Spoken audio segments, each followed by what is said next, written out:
wonten pundi dunungipun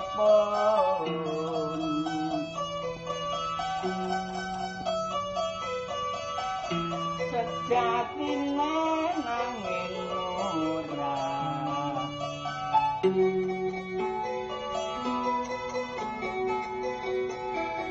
Bapak biyong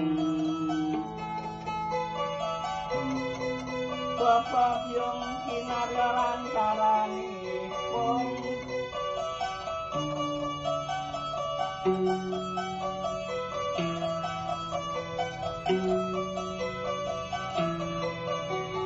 papundhane ngalam donya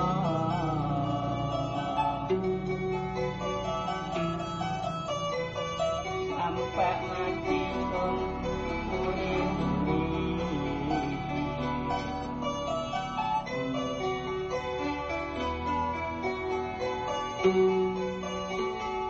jam pituku jal sekolah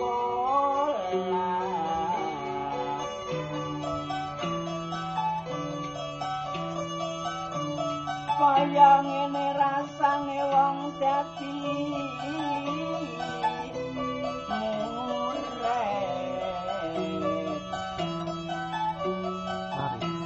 Wirawiri saben kesok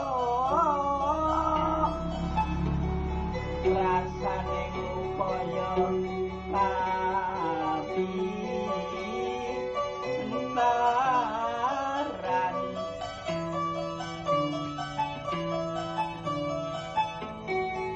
durung wis yen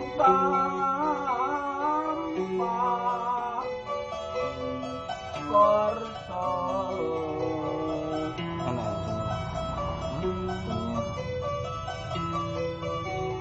tanpa korso sing pawulan tanpa serat ning guru